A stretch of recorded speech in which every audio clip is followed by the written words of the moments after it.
What I became very interested in terms of the musical motif, was the emergence of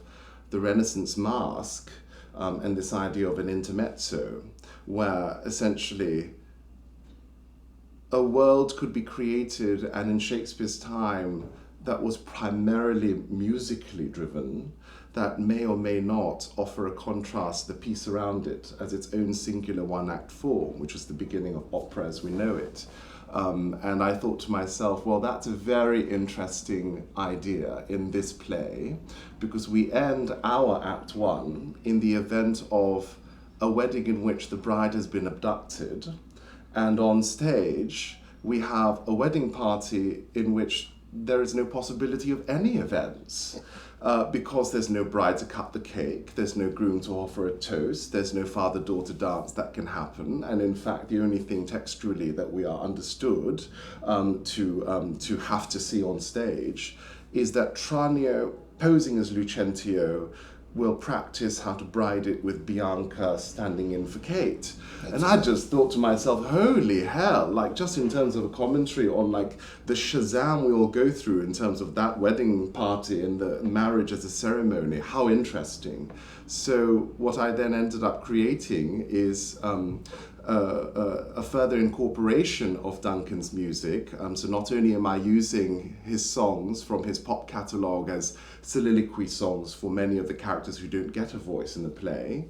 but then I had this intermezzo idea where, okay, well, I know that Bianca and Trani are pretending at the table, probably next to a bit of cake. I know that Baptiste is nervously, anxiously hanging out. I know all the rest of who else might be at the party.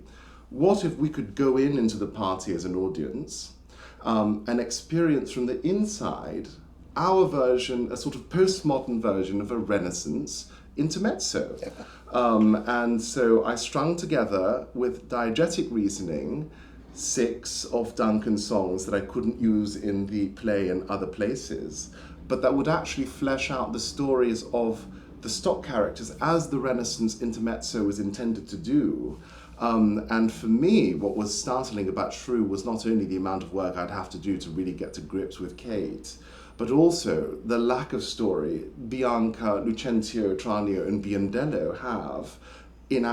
our Act Two, because our focus is on the farm with Petruchio, and they basically get a bit of pop-in, and suddenly we're at the end and people are married and we don't quite know why, and suddenly Bianca is secretly the Shrew. And I just thought to myself, well, that's crazy, and if that's going to be our Act Two, then I need to set up something in such a way that the events that do occur in Act Two for Bianca, Tranio, Biondello, and Lucentio all have deeper resonance. And so, the audience will be invited essentially to come inside this party within a diegetic context where the songs being sung are people going up to a mic as if they were at the wedding, these characters. It will extend their stories and our expectations of how it is Act Two will work, immerse us deeply into their lives, and we'll be able to interact how we want to within it. And then, if you happen to want to take a break while this was actually happening on stage, which I always welcome, and if you're anything like me, sometimes a nap is the best way to get ready for Act Two.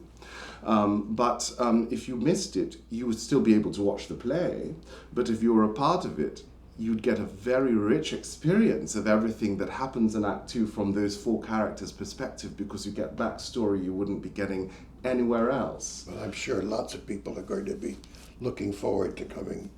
to staying and seeing the intermezzo, and I am.